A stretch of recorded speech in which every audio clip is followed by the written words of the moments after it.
So we are here with Emily Knutsson, promoting your show, Me and My Year of Casual Monasticism. Where can the people find you? The show? Yes. The show's at 8:40 p.m. Riddles Court, Greenside Venues, Pickle Studio. Yes. And it's a lovely venue. We were there for Dial 1 for UK. Yeah, right on the Royal Mile. Yeah. So nice and easy to find. It's kind of by like St. Giles. Yeah. And kind of near the Tattoo. Can you tell us a little bit about what inspired the name of your show?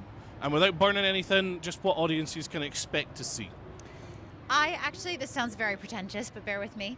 I came up with the idea of the show when I was on a research trip in Rome.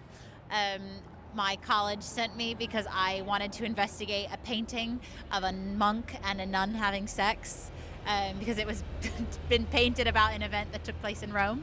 And then, so I originally had gone on like a research trip to do an essay on a historical event.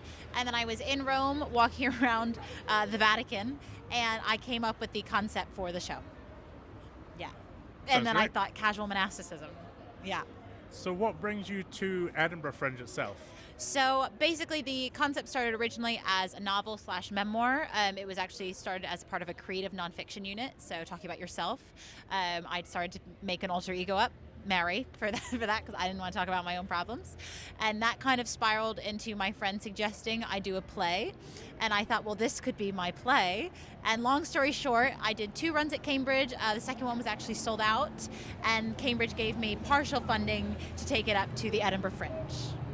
And that is so important, and we love that people are doing things to get more acts here, because biggest arts festival in the world. Yeah. And we love to see people come from everywhere. I just basically was like, well, as soon as I did the first one of the show about almost a year ago in November, I knew it was destined for the Fringe. It matched the aesthetics of the Fringe. It matched the ethos of the Fringe. It was meant to come up and be this type of show. And I think it's been doing pretty well. Amazing. And obviously you're very passionate, and that's fantastic. That's what we need here. A little too much. Yeah. Well, not for a year anyway. So. No. So, a little frustrated on that year. So what has been your biggest moment in performance? Now, it could be doing this show, it could be in anything else you've done. It could be the best thing that's happened, the worst, just the most standout moment for you performing. For theater, I'll make this theater specific because then I'll give an example as well, but I'll give a non-theater example after this.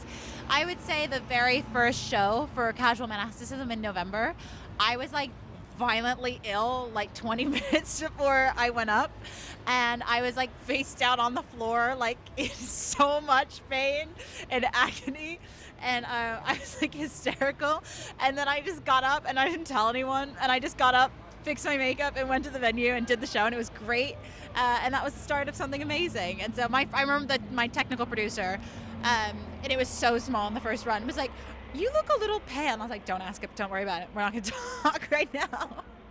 And so I always say if I could do that show as well as I did that night, I could do anything. Yeah, I was so ill. Oh my God.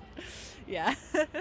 And the non-theater example is I also started doing filmmaking this year, and I was also violently ill in the week before I shot like a really romantic, steamy short film that I wrote. And again, if I could feel pretty doing that, I'm fine. So I was, again, not doing great because I had food poisoning from the chapel at my college, which felt like a divine punishment. Yeah. So again, 2 for 2. Consistency is... Yeah. Woo. So if I can perform as well as I did with that, I can do anything. Yeah. Sexy. Yeah. So the last question for you. Everyone that I interview leaves a note for the next person. Yeah. So it could be A note. A note, yes. Okay. So it could be a bit of advice, could be a question, could be a funny anecdote. Okay. The last person said, if you have PTSD, just don't do the post. Live in the trauma, it makes it easier. Don't do the post. Oh. Yeah, I get it. I know what I'm going to say. I didn't even have to think about it. One of the opening questions of my show is, how many of you have ever felt like a whore? And I just think that's valid. And then I say, have you dressed like a whore, acted like a whore, been called a whore, and called yourself a whore? And at the last question, I raised my hand. So yeah, I think that's a very valid question. How many of you have ever felt like a whore? Perfect. Yeah, Thank you. lovely. Amazing. Thank you very much. For Thank giving you. us the time. Thank you so guys. much.